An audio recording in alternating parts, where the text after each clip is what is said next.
throughout greater New York that extends to the whole family. Learn more at calvaryhospital.org. If you believe democracy requires a free press, your station is WNYC, 93.9 FM and AM 820, NPR News and the New York Conversation. Marketplace is supported by Leesa. Leesa mattresses are designed and assembled in America. Plus, Leesa donates thousands of mattresses a year to shelters and those in need. LEESA.com. Are we in a trade war yet? From American Public Media, this is Marketplace. Marketplace is supported by Bank of America. From local shops to global enterprises, Bank of America is committed to helping businesses of all sizes make every move matter. Learn more at bankofamerica.com/bankingforbusiness. And by Pure Storage. In a world of fragmented systems, Pure Storage delivers a single, consistent as-a-service platform for all data storage needs across on-premises, cloud, and hosted environments. More at purestorage.com. And by Condor Airlines, offering nonstop service to Frankfurt, Germany from 12 U.S. gateways with connections in Frankfurt to many worldwide destinations. More information at condor.com. Condor welcomes you aboard. In Los Angeles, I'm Kai Risdell. It is Monday today. This one is the 3rd of March. Good as always to have you along, everybody. We are going to get right to it. Tariffs. President Trump today at the White House taking questions. Is there any room left for Canada and Mexico to make a deal before midnight? And should we expect those Chinese tariffs, the extra 10%, to take effect tomorrow? No room left for Mexico or for Canada. No, the tariffs, they're all set. They go into effect tomorrow. 25% on everything from Canada and everything from Mexico. 20% total now on everything from China until the president changes his mind. TBD on that one. But if you had been watching his remarks on cable news, you'd have seen the stock market fall in real time as he was speaking. So first of all, there was that. Second of all, the economic policy confusion that has marked the first 6 or so weeks of the Trump administration is starting to play out in the actual economy. Case in point, 2 indicators of the U.S. manufacturing sector that were out today. S&P Global's was up. The one from the Institute for Supply Management was down. Marketplace's Elizabeth Trovall gets us going.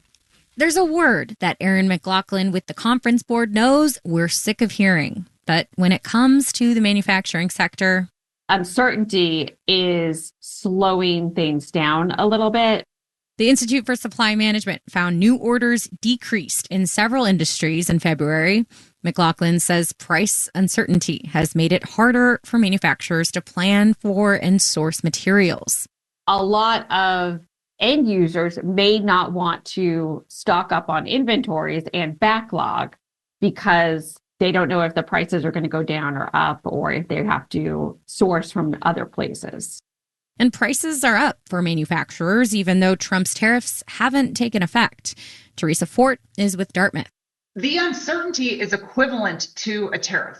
He doesn't even have to put a tariff on to be raising firms' costs. She says the expectation of a tariff can raise costs because firms become unwilling to, say, take a chance on a new production line. If firms basically think that there's a good chance that that tariff is going to come along, they're not going to import the good. They're not going to invest in importing that good. And so then our supply is still limited. And so when supply is limited, then prices are higher. Regional Federal Reserve banks also collect manufacturing data. Dallas Fed economist Emily Kerr says those have been a mixed bag. In terms of Texas, I think a lot of that optimism is there. I think the spike that we're seeing in February in particular is an uncertainty. Since the election, firms have been optimistic about a business-friendly climate. Now it's less clear. I'm Elizabeth Trovall for Marketplace. Wall Street to start the week, as I alluded to, not so great. We'll have the details when we do the numbers.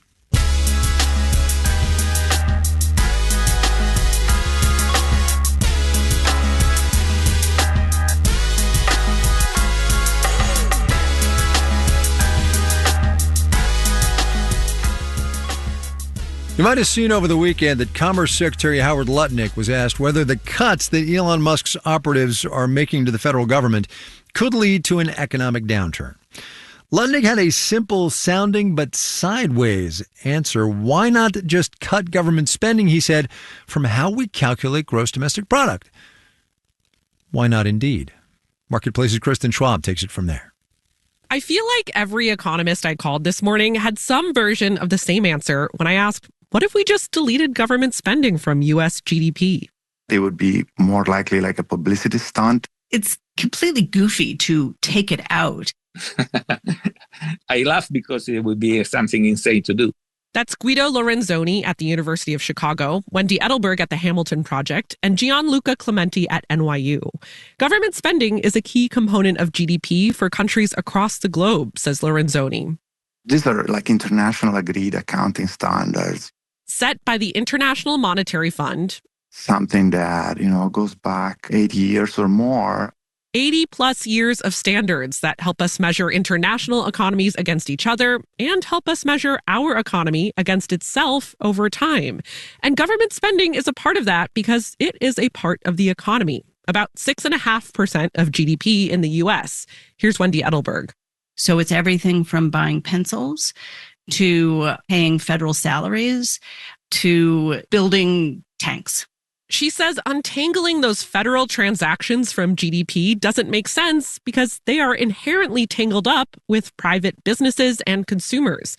And though measuring the dollar value of a product like a tank is easier than measuring the value of, say, a federal worker analyzing the need for a tank, those kinds of services are relevant. For sure, you want to think about what federal spending is doing to demand, and whether the economy can meet that demand and how prices react. And besides the element here of accurately measuring the economy, there's the element of trust. Withholding pieces of tried and true data, says Gianluca Clementi, is a tactic from governments like China or Argentina. Countries from the developing world where routinely they do these type of things. Where they fudge the numbers to make the economy appear better than it is. I'm Kristen Schwab for Marketplace.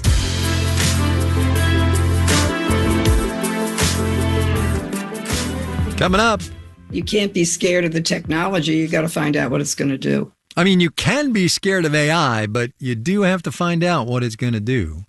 First, though, let us do the numbers. Yeah, the Wawa's again. Dow Industrial's down 649 today, 1.5%, 43,191. That's actually a bounce off the low of the session. The Nasdaq shed 497 points, about 2.6%, 18,350. The S&P 500 down 104, 1.75%, 58 and 49 there. Some cryptocurrencies jumped today after President Trump announced certain assets he wants to include in a strategic crypto reserve. Bitcoin up 2.4%. Still TBD, though, how Congress plans to fund said reserve. Bonds rose, yield on the 10-year T-note down 4.16%. You're listening to Marketplace. Marketplace is supported by Solidigm. Today's AI ambitions require a different approach to storage. Solidigm offers solid-state storage solutions optimized for AI with higher capacities, greater speed, and energy efficiency. StorageForAI.com. And by Progressive Insurance. Customers can simplify their insurance needs and protect what's important by bundling home and auto. Learn more about bundling at Progressive.com. And by the University of Illinois Geese College of Business, providing a fully online MBA degree that learners can earn without interrupting their careers. onlinemba.illinois.edu.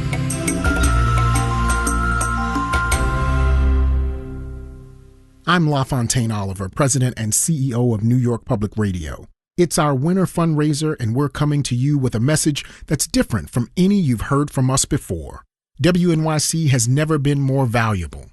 It's also never been more vulnerable. There are strong signals coming out of Washington, D.C. of a broad effort to take away critical funding for public media and to destabilize the foundation of the American public broadcasting system. The future of public media in the United States is at stake, but you can do something about it. Your support of WNYC today will send a message that independent journalism, vital storytelling, enriching cultural programming, and the freedom of the press are essential. Stand up for public media today by starting a sustaining gift or adding to an existing one. Here's how. Call 888-376-9692. You can also go online to WNYC.org and click on donate. And yes, as LaFontaine was just saying, this is a fairly different message than you normally hear during these pledge drives. And it is because, our funding is uncertain, or at least we're getting signals that it could be uncertain. So what we're doing is trying to future-proof here and say, you know what, we're still going to plow forward. We're still going to bring you all of the world-class programming that you've come to expect from WNYC and that we expect to deliver to you. But in order to do that, we're going back to our roots here in saying that listener support is the largest source of funding here at public media, public radio. We like it that way, too. Like, that's not something that I'm like, oh, no, we have to rely on listener support. No, I am proud to ask for your support because that's what allows us our editorial independence. We're able to do what we do and be the trustworthy news source that you're here for specifically because of that listener support. So what we're asking in a fairly urgent time is that you step up and contribute what you can right now. 888-376-9692 or WNYC.org. When you join as a sustaining member, in other words, when you give a monthly contribution to us every month, regular basis, set it up, set it and forget it. When you do that, you allow us to maybe plan ahead a little bit because that sustaining membership, we can count on it. We know it's there, right? So you allow us to maybe plan ahead a little bit. You allow for sort of longer, in-depth we have an investigative reporting team. Yeah. You made that possible. You, sustaining member. If you aren't a sustaining member, join us now in that capacity. Any amount, every listener, any amount. That's what we need. We're really looking for 5,000 of you, but I'm going to say every listener. We need you in this time, as Sean was saying. 888-376-9692, WNYC.org. The other thing, Sean, is it allows us to adapt quickly. Yeah. When we have a stable base of support, we're able to get creative. We're able to respond to news when it happens. Yeah. All of that is because of you. 888-376-9692, WNYC.org. Hello, this is Nick Offerman. In addition to being an actor, I'm also a woodworker. And one thing that I've learned from woodworking is that construction is only the first part of the craft of making something that lasts.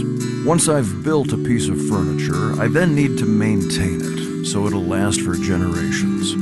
But it's worth it when the result is something beautiful and enduring. When WNYC asks for your support, what they are really asking you to do is help make WNYC a lasting resource. Do you choose to maintain WNYC? Do you choose to make sure it's here for a long, long time?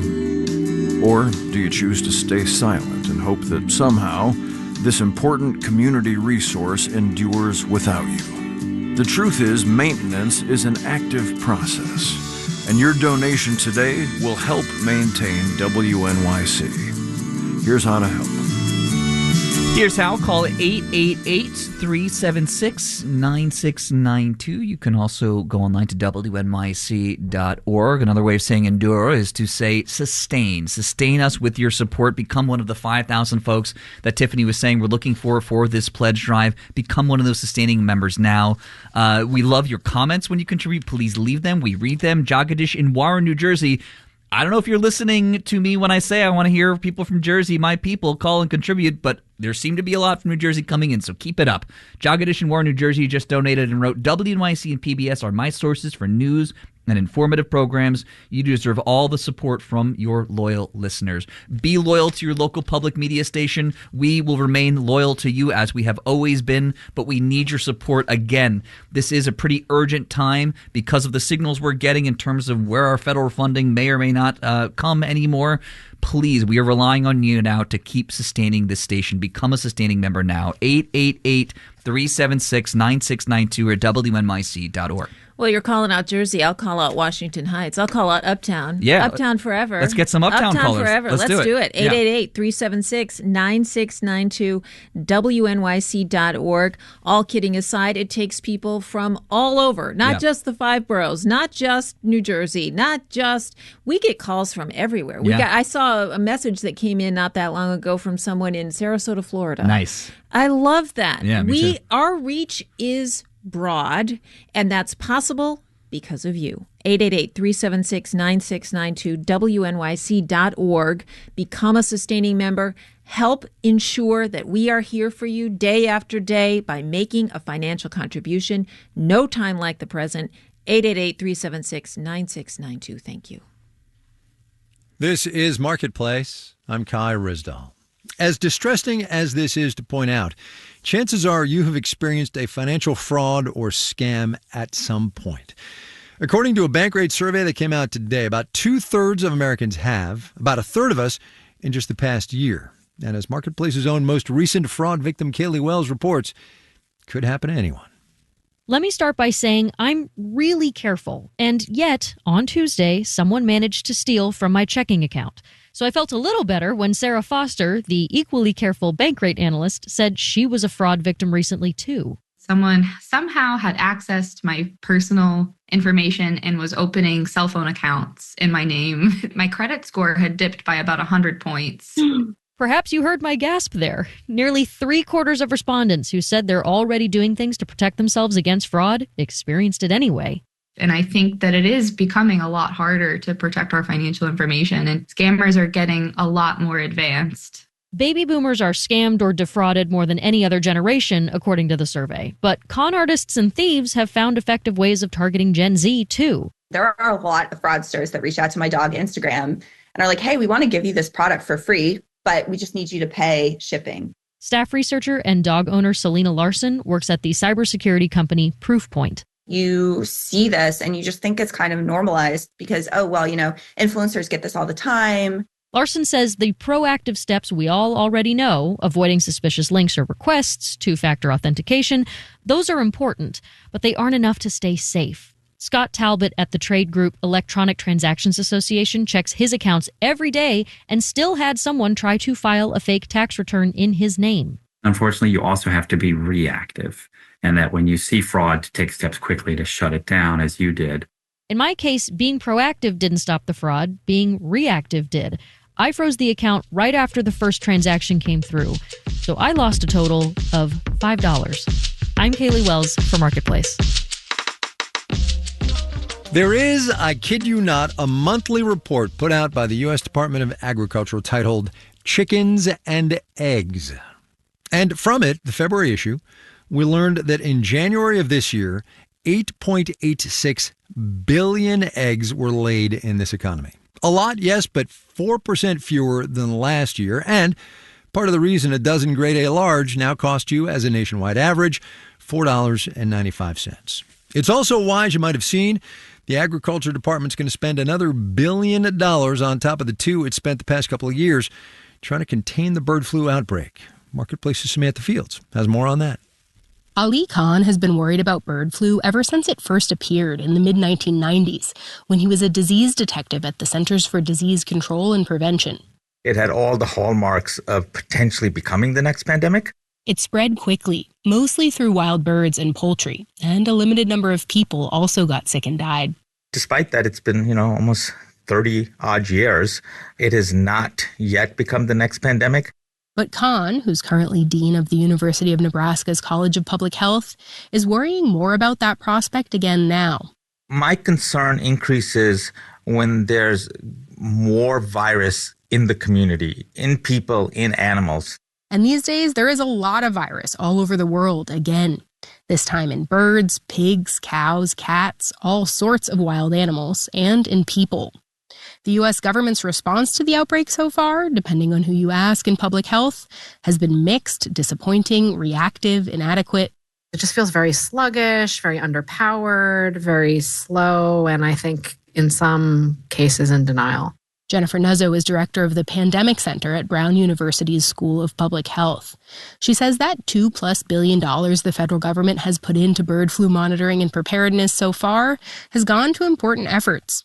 There's been money allocated to vaccine companies. There's also been money allocated for the provision of testing on farms and money to reimburse farmers whose animals experience lost milk production as a result of being infected. And there's been money for developing better tests and antivirals and helping hospitals and communities prepare for the possibility of a bird flu pandemic.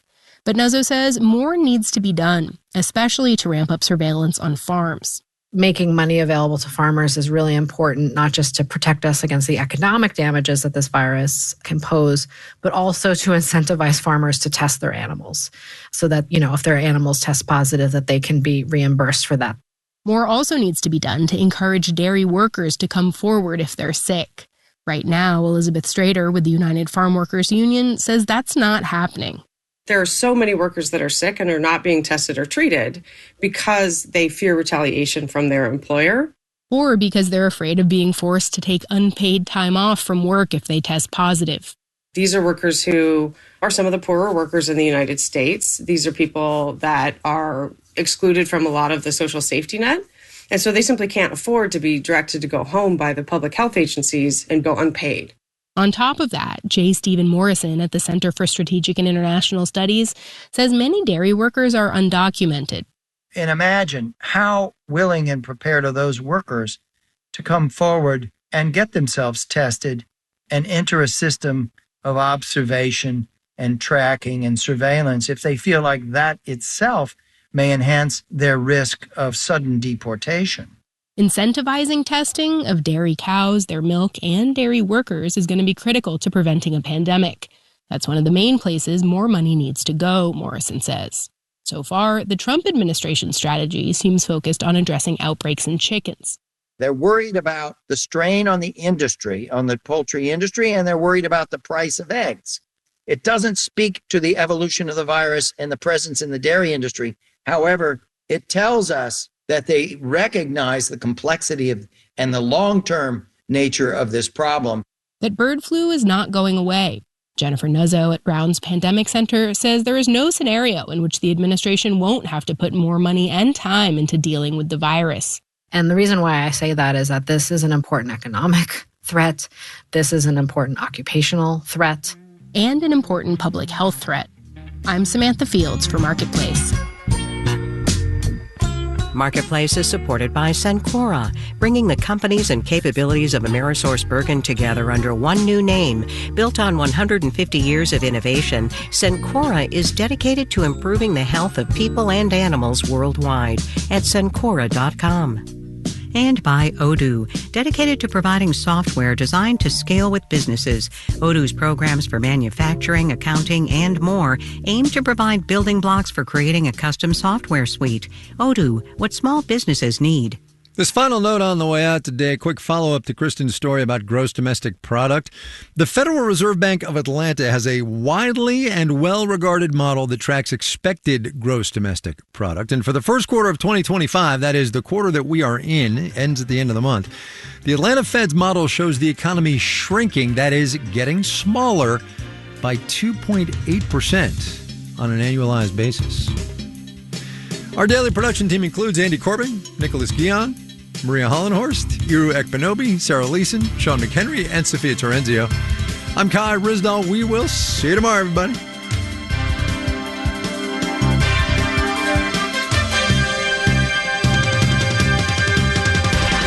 This is APM. I'm Kate Hines, senior producer of All of It. On our show, you'll hear from